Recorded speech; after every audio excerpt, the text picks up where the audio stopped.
Waktu itu saya belum bisa lempar, belum bisa apa-apa, belum tahu olahraga itu apa. Eksekusi persiapan lombanya itu malah seringkali H-2, H-1, bahkan dari H juga Pak pernah. Waktu itu saya sakit. Sakit apa itu? Tangannya tremor. Pada H-10 lomba, saya mengalami kecelakaan jatuh dari motor. Dikatakan pecah ya nggak terlalu karena ya takut kedengeran sama teman. Jadi ya cukup dipendam, tapi sampai terharu. Alhamdulillah, saya juga terharu sampai menangis juga.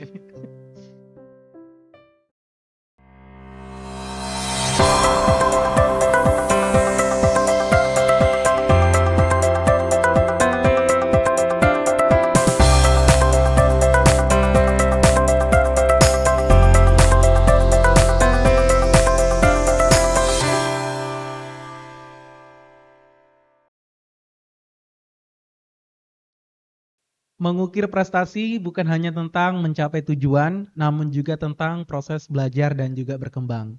Nah, prestasi tidak datang secara instan, namun harus diukir dengan kerja keras dan juga dedikasi.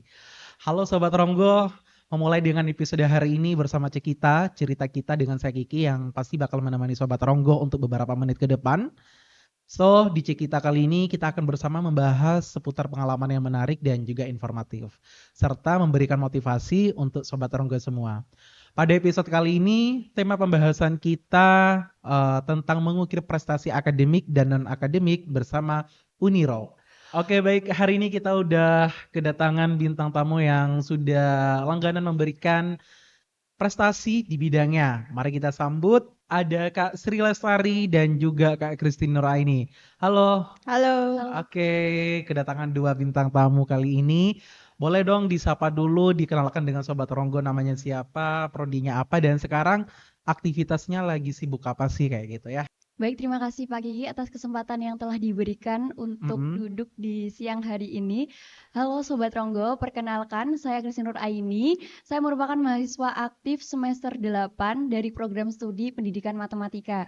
Untuk kesibukan saya saat ini sebagai mahasiswa semester akhir yang pastinya juga fokus skripsi ya Pak. Selain itu juga ada sampingan untuk ngajar di sekolah gitu sambil jadi guru les juga. Oh gitu, wow, keren sekali ya. Jadi memang kebanyakan sih gitu. Kalau udah di semester akhir kan nggak ada aktivitas ya. Iya, Selain tugas akhir atau skripsi, kita nyari kesibukan lain. Oke, lanjut dulu sebelahnya. Nanti kita sambung lagi. Baik, terima kasih Pak Gigi. Halo Sobat Rogo, perkenalkan nama saya Sri Lestari. Saya mahasiswa aktif PJSD Angkatan 2022. Saat ini saya memiliki kegiatan yaitu persiapan Porprov pada akhir bulan nanti, bulan Juni, dan persiapan mewakili Uniro di ajang Porsenasma pada bulan Agustus. Berarti lagi persiapan untuk prestasi selanjutnya, begitu ya? Iya, Kak. Nah, karena kan informasinya ini bintang tamu kali ini adalah dia yang sudah mendapatkan prestasi di Uniro gitu. Nah, selama menjadi mahasiswa, prestasi apa aja sih yang sudah diraih, baik itu tingkat kabupaten ataupun internasional? Tapi sebelumnya mau tanya dulu nih, kalau dari siapa Kak Christine-nya, ini dia bergerak di bidang apa prestasinya? Kalau prestasi yang pernah saya dapatkan sih beragam ya Pak, mulai dari bidang olahraga, terus bidang kreatif seperti videografi, terus bidang kepenulisan, itu sih. Oh gitu, berarti akademik Iya, ya. betul. Kalau yang siapa tadi? Mbak Sri. Mbak Sri, oke, Mbak Sri. Di bidang apa Mbak prestasinya? Untuk saya sendiri, prestasi saya di bidang non-akademik. Non-akademik, baik. Jadi keduanya ini mewakili prestasi di Unira, akademik dan non-akademik. Nah, sesuai dengan pertanyaan tadi, prestasi apa aja yang udah diraih selama di Uniro? Mungkin bisa dibantu jawab dulu prestasinya apa aja, kemudian di tingkat apa, tahun berapa, dan dapat medali apa gitu bisa diinfokan kepada Sobat Ronggo. Dari siapa dulu nih yang mau ngomong? Dari Kak Sri. Atau saya aja? Nah, baik. Ya udah dari Mbak Christine dulu aja dari prestasi akademik terlebih dahulu. Baik Pak Kiki, untuk prestasi yang pernah saya dapatkan selama berkuliah di Universitas PGRI Ronggolawe Tuban, mulai dari 2022, yaitu untuk pertama kalinya saya mendapatkan prestasi medali emas pada Lomba Catur Porsenasma 4 di Universitas PGRI Kediri.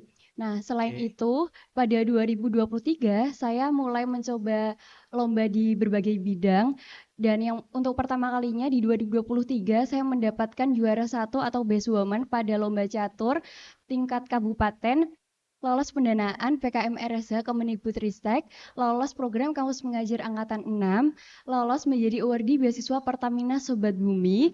Pada 2024 prestasi yang saya dapatkan mulai dari ide terbaik pada lomba video kreatif yang diadakan oleh PT PGRI se-Indonesia pada ajang internasional, juara 3 pada lomba poster yang diadakan oleh Himbior Universitas PGRI Ronggolawe Tuban, juara 3 pada lomba video kreatif yang diadakan oleh BEM KMSEP UGM, juara 2 lomba video kreatif yang diadakan oleh BEM Faperta ITB, lolos pendanaan Desa Energi Berdikari Sobat Bumi Uniro pada tahun 2023 dan 2024. Nah, dilanjut di 2025 saya mendapatkan prestasi, saya mendapatkan juara 2 pada lomba video kreatif yang diadakan oleh BEM Fakultas Pertanian Universitas Sumatera Utara dan juga juara 3 lomba ISE yang diadakan oleh BEM Fikes Universitas Muhammadiyah Jember. Oke, berarti itu tadi segudang prestasi selama menjadi mahasiswa Uniro. Dan ternyata nggak hanya akademik ya, ada non akademiknya juga tadi sebagai apa catur ya, Iya, Pak. lomba catur.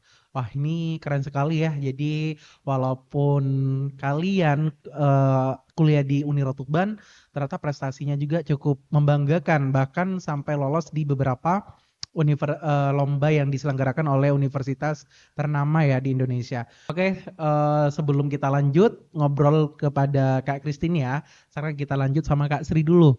Mungkin bisa dijawab apa sih lomba yang udah diperoleh selama menjadi mahasiswa di Uniro? Baik, terima kasih. Lomba yang pernah saya dapatkan atau juara yang pernah saya dapatkan selama menjadi mahasiswa di Uniro yaitu juara 1 nomor triple woman di Porprov di Mojokerto. Lalu tahun berikutnya nggak tahun berikutnya sih, di akhir tahun itu saya mendapatkan juara 1 nomor shooting woman dan juara 3 nomor single woman pada ajang Pekan Olahraga Mahasiswa Provinsi Jawa Timur yang ketiga mewakili Uniro. Tahun selanjutnya saya mendapatkan prestasi di kejuaraan Kejuprov di Malang, Universitas Malang. Saya mendapatkan juara 2 pada nomor shooting woman. Terus di akhir-akhir ini saya mendapatkan juara di Tuban, tingkat Kabupaten Tuban, yaitu pada Liga. Di Tuban kan ada Liga Petang itu, saya mendapatkan juara 3 di Liga 1 dan Liga 2, Liga 3-nya saya mendapatkan medali emas. Oke, nah sebentar saya juga belum paham nih. Tadi cuma dengar woman dan woman. Itu lomba apa? Ya.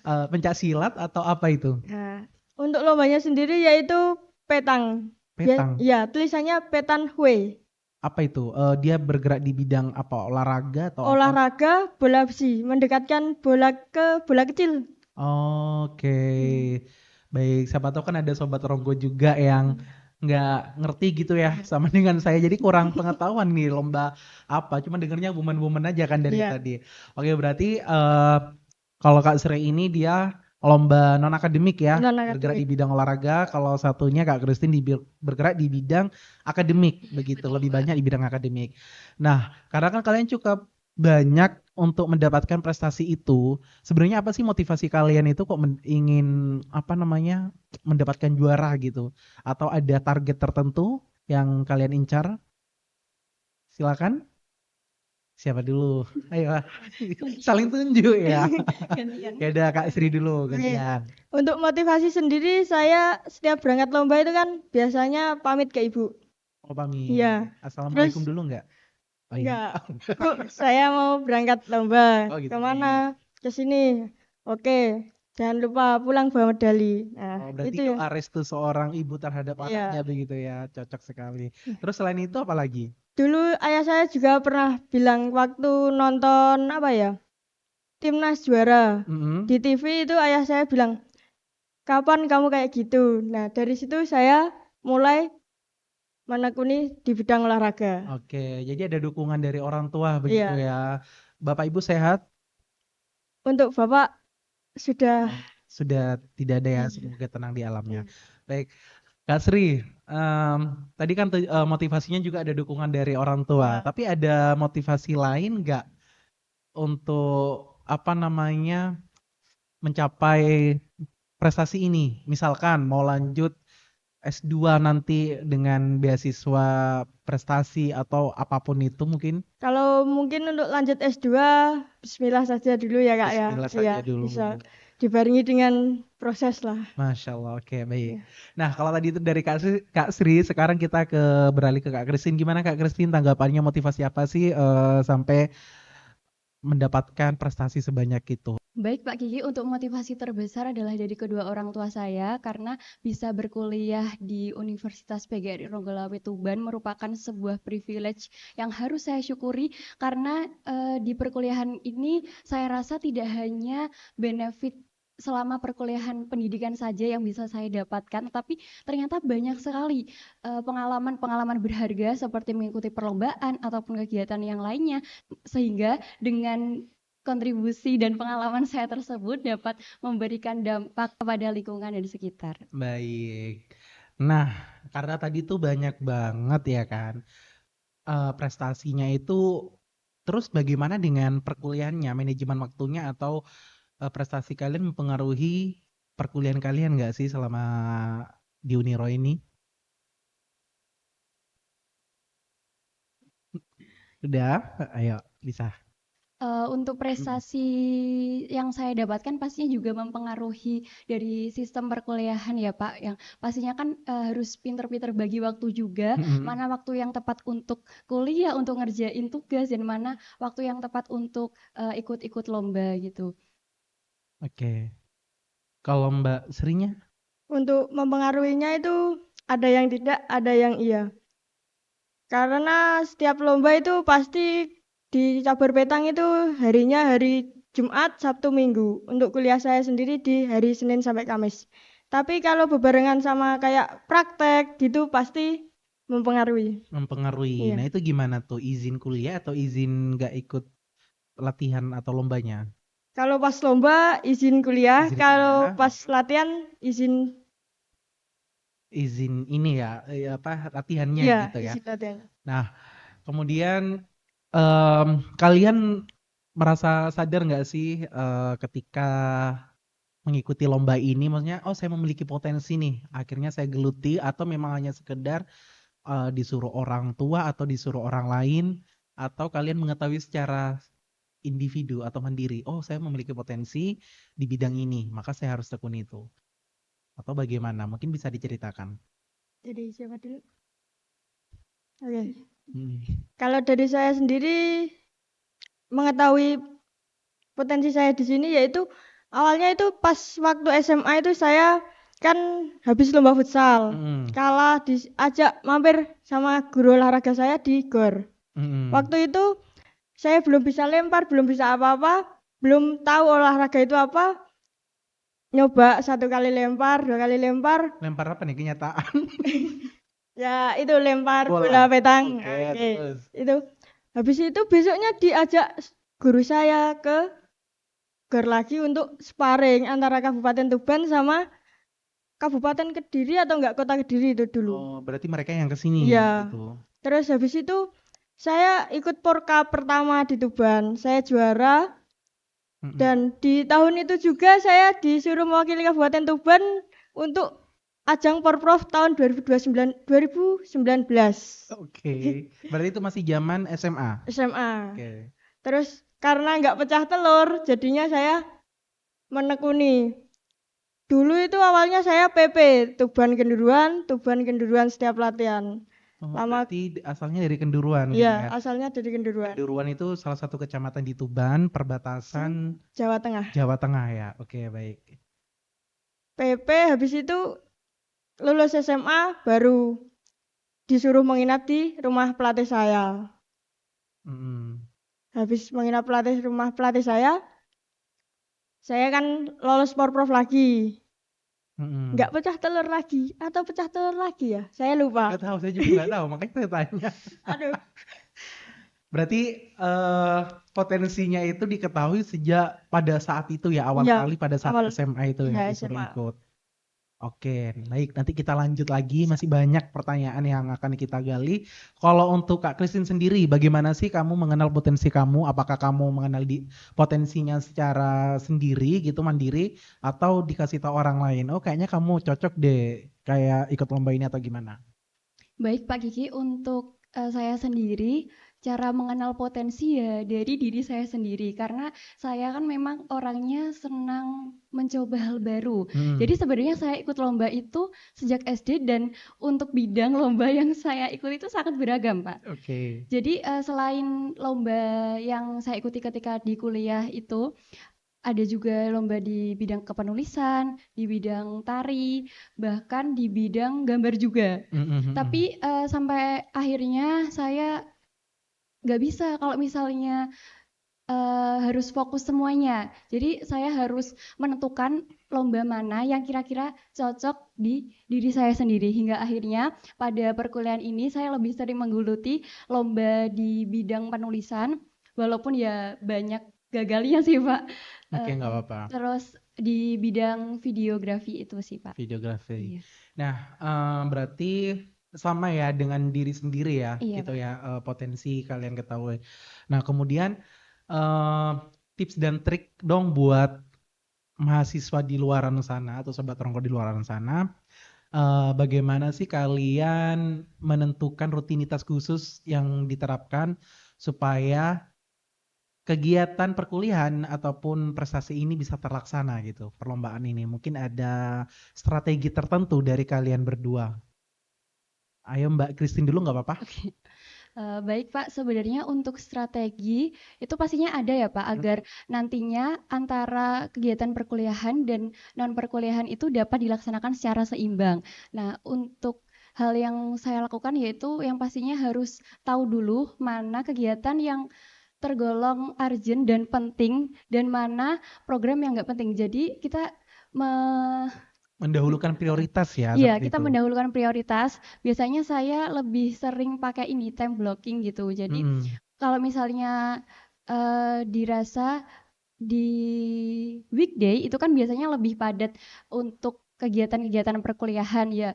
Di sela-sela itu kan pasti ada beberapa waktu, beberapa jam gitu kan Pak. Nah, Mm. itu mungkin bisa dilakukan untuk cari-cari info lomba. Nah, baru nanti di weekendnya fokus untuk eksekusi lomba tersebut gitu Oh sih Pak. gitu, baik. Berarti menschedulekan seperti itu ya. Iya betul Pak. Nah, kalau untuk Kak Sri, saya bawaannya ketawa mulu dari tadi. Gimana nih strateginya? Untuk strategi sendiri di waktu jam kuliah atau hari-hari kuliah itu saya biasanya latihannya di sore hari sama malam hari. Itu kalau weekday ya? Iya. Kalau untuk weekend kayak Sabtu Minggu itu mulai dari pagi sampai malam. Oh, untuk latihannya itu di mana? Di rumah kah atau di gor atau? Kalau waktu nggak TC ya di rumah, di GOR. Kalau waktu TC di Tuban Sport Center. Oh gitu, baik. Berarti cara ngatur waktunya berarti pagi sampai siang kuliah, kalau weekday siang Iya. sore ke malamnya latihan gitu Latihan. ya. Berarti Ya. itu sangat ini ya, apa namanya? Aktif sekali ya, Bun, Iya. kayak gitu ya. Jadi terlalu satset Iya, gitu ya. waktu istirahatnya cuma jam 11 malam sampai jam 6. Jam 6. Oke, nah itu harus perlu dicatat nih, mana kamera ini. Nah, perlu dicatat Sobat Ronggo. Jadi kalau ingin meraih prestasi, maka mengatur waktunya harus mana yang diprioritaskan terlebih dahulu ya. Kemudian baru di setelah waktu utamanya selesai, baru kita gunakan untuk aktivitas yang lain. Kemudian kesulitan atau kendala selama kalian menjalani rutinitas tersebut, itu apa? Apakah ada kendala atau kesulitannya? Dan kalaupun ada, terus bagaimana nih solusi dari kalian sendiri? Ayo Kak Sri, nggak apa-apa? Kalau dari kesulitan sendiri itu biasanya waktu mau berangkat lomba. Mm-mm. Jamnya mepet sama jam kuliah. Jam mepet sama jam kuliah. Ya. Kan waktu semester awal-awal itu hari Senin sampai Kamis. Boleh. Nah, berangkat lombanya kan hari Kamis. Nah, itu Oh. harus pintar-pintar mengatur waktu. Itu dalam kondisi keadaan lomba gitu Iya, ya. keadaan Berarti lomba. kamu nggak izin untuk untuk tidak mengikuti perkuliahan? Kalau izinnya baru sekali 2 kali bisa izin. Kalau sudah lebih dari 3 kali kan harus bisa. Memprioritaskan Ya, gitu ya. Berarti kan memang kembali lagi ke kebijakan ngembus. kampus dan dosen Iya, masing-masing di setiap kelas ya. Berarti solusinya tetap ya udah ikutin dulu perkuliahan, terus setelah itu langsung ikut lomba gitu iya, kan. Kalau selagi masih waktunya masih bisa ya, mencukupi. mencukupi, betul. Nah, kemudian untuk Kak Christine sendiri gimana nih? Baik Pak Gigi, untuk kendala yang sering saya hadapi ketika persiapan perlombaan, karena kan kebanyakan lomba yang saya ikuti online ya Pak. Mungkin kalau offline-nya itu untuk pembagian hadiahnya gitu. Nah, jadi untuk kendalanya itu biasanya rasa perfeksionis. Mm-mm. Dan sebagai generasi, Z, iya, ya generasi Gen Z, betul. kita kan kayak apa ya Pak, kalau nggak mendadak itu nggak Iya, nggak betul. enak gitu ya. Memang Mm, kayak udah jadi budaya gitu. iya, jadi walaupun sudah tahu info lombanya itu jauh-jauh hari, tapi untuk eksekusi persiapan lombanya itu malah seringkali H-2, H-1, bahkan bahkan dari H juga Pak, pernah. Nah, mungkin itu sih kendala saya, dan untuk cara mengatasinya saya juga lebih mengurangi rasa perfeksionis itu, karena memang sejatinya semua nggak ada sempurna. Walaupun sekali kita coba salah, gagal itu nggak apa-apa, wajar banget. Nantinya bisa dievaluasi lagi, bisa diperbaiki lagi untuk mengikuti di lomba-lomba ke depannya. Gitu Oke, sih. baik. Nah, saat kalian mengikuti lomba, sejauh ini ada nggak sih momen yang mengharukan gitu sampai kalian, waduh, kayak berasa di panggung istimewa kayak gitu. Jadi kayak haru banget nih, perjuanganku banget gitu. Ada nggak? Dan itu kira-kira kalau ada di momen lomba apa gitu? Dan kenapa kok bisa semengharukan itu? Untuk yang mewakili kampus atau di luar? Em, Mewakili bebas, bisa mewakili kampus dan juga dan tidak mewakili kampus juga bisa. Untuk mewakili kampus sendiri yaitu pada ajang Pomprov itu sendiri. Mm. Karena waktu itu sama pelatih saya sebenarnya diwanti-wanti untuk tidak terlalu bekerja keras, karena waktu itu kan mendekati atau sesudah Porprov kan. Itu waktu itu saya sakit.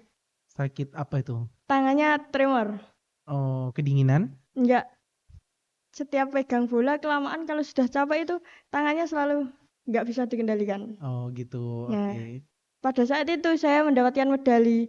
Jadi saya waktu pulang ke penginapan itu saya nangis karena Masih sakit. enggak enggak nyangkanya itu bisa sampai masuk ke final dan semifinal. Oke, berarti itu posisi lagi di Surabaya berarti ya, Di Porprov ya? Pomprovnya itu di Jember. Oh, di Jember. Ya, Tapi penyelenggaraannya provinsi. provinsi. Oke, berarti itu salah satu keharuan kamu karena tangannya sakit Sakit. pada saat itu, Iya, tapi kamu masih mendapatkan juara seperti iya. itu. Itu nangisnya pecah atau cuman keluar air mata, sedih, terharu gitu? Ya, untuk dikatakan pecah ya enggak terlalu, karena ya takut kedengaran sama teman. Jadi ya cukup dipendam, tapi sampai terharu. Alhamdulillah, saya juga terharu nih sampai mau nangis juga ini. Tapi nggak apa-apa, itu keren banget sih karena kan memang setiap orang memiliki rasa rasa ininya ya, puncak keterharuannya Ya. bukan beda-beda gitu kan. Karena kita tidak bisa disamakan, tapi menurut saya itu keren gitu. Nah, kalau Mbak Christine, ada cerita unik nggak selama mengikuti prestasi itu? Kalau salah satu cerita yang paling unik dan mengesankan bagi Mm. saya itu ya pada lomba pertama yang saya ikuti ketika kuliah di Uniro ini Pak. Pada lomba catur di Porsenasma 4 2022. Mm. Jadi sebenarnya itu saya kan sudah lama nggak main catur, dan kalau misalnya basicnya pun ya hanya bisa, sebenarnya bisa main pion, terus kayak melangkah kuda, gajah, terus rokade. Tapi kalau misalnya main di tengah itu udah bener-bener nggak nggak begitu paham teorinya gitu. Kalau misalnya saya nggak belajar dulu, dan kalau belajar pasti juga butuh waktu kan. Oh, berarti itu catur ya Iya, Pak. ininya. Nah, terus waktu itu saya hanya bermodal nekat saja, Pak. Jadi waktu itu kan seleksi di internal di kampus. Saya ngiranya itu malah nggak lomba di nasional. Saya ngiranya lombanya di Uniro saja. Nah, setelah seleksi ternyata saya mendapatkan informasi bahwasanya saya ditunjuk menjadi perwakilan dari Uniro. Dan singkat waktu ketika proses persiapan lomba tersebut benar-benar nggak bisa dideskripsikan dengan kata-kata sih, Pak, karena Wow. benar-benar menguji mental dan fisik banget. Pada H-10 lomba, saya mengalami kecelakaan jatuh dari motor. Jatuh dari motor. Iya, waktu mau berangkat kuliah dan waktu itu siangnya juga latihan. Itu catur ya, main catur Iya. ya. Terus Terus pada H-3 HP saya rusak, Pak. apanya? HP. Oh, HP. HP saya rusak, bener-bener ya bingung kan ya Pak untuk persiapannya juga nantinya di sana untuk apa namanya komunikasi dengan orang tua itu bagaimana, hingga akhirnya pas pada hari H pertandingan saya bener-bener udah pasrah banget, udah berusaha sebelumnya dan saya pasrahkan. Ternyata takdir berkata lain dan saya mendapatkan emas untuk pertama kalinya, dan saya benar-benar tidak menyangka sampai pas pembagian apa namanya medal itu saya benar-benar kayak orang bingung, Pak, ini beneran saya menang gitu. Itu sih, Pak. Tapi itu lokasi di mana? Di Kediri, Pak. Oh, di Jadi Kediri. iya, jadi waktu saya lomba catur pun itu juga masih agak dingklang jalannya. Oh. Tapi sebelumnya memang ada basic catur ya, main Iya, catur. Dari ada kecil memang suka main dari catur. SD. Oh, dari SD. Iya. Ikut ayah. Enggak, sebenarnya saya tahu catur itu dari kakak kelas yang main di sekolah. Oh, So, perempuan juga. laki-laki, Pak. Laki-laki. Iya. Soalnya kan saya dari kecil itu enggak tinggal serumah dengan orang tua. Jadi orang tua saya bekerja di luar kota gitu. Oke. Nah, tadi mau nanya apa lagi ya? Sampai lupa. Oke, terakhir nih sebelum kita tutup episode kali ini, ada pesan nggak? Pesan atau kesan untuk Sobat Ronggo di luar sana supaya bisa termotivasi untuk mengikuti jejak kalian berprestasi di Uniro atau bahkan nanti setelah lulus dari sini. Oke, untuk saya sendiri pesan kepada Sobat Ronggo di luar sana yaitu jangan pernah menyerah. Jika kamu sudah memulai apa yang kamu mulai, maka selesaikan dengan hasil terbaikmu. Kelas. Terus kalau Mbak Christine gimana Mbak? Untuk Sobat Ronggo semuanya, jangan takut untuk tidak berhasil, tetapi takutlah jika kalian tidak berani untuk memulai. Ambil resikonya atau kita nggak akan kemana-mana. Karena kesempatan nggak akan datang 2 kali, jadi gunakan kesempatan itu sebaik mungkin untuk terus berjuang dan membanggakan orang yang tersayang. Mantap sekali, menyala emot api-api ya ini ya. Lagi semangat-semangatnya. Nah, itu sungguh sangat luar biasa Kak Sri sama Kak Christine gitu ya, motivasinya sangat menggebu-gebu. Tolong nanti admin dikasih backsound yang semangat ya nanti di statement terakhir ini. Nah, oke Sobat Ronggo, itu dia akhir dari episode Cekita hari ini. Kami harap Sobat Ronggo bisa menikmati pembahasan tentang topik ini. Nah, semoga episode kali ini dapat menginspirasi dan juga memotivasi Sobat Ronggo untuk selalu mengambil dari segi positif dalam hidup. Dan jangan lupa untuk like, subscribe, dan juga komen di bawah. Sampai jumpa di Cekita berikutnya. Bye. Bye.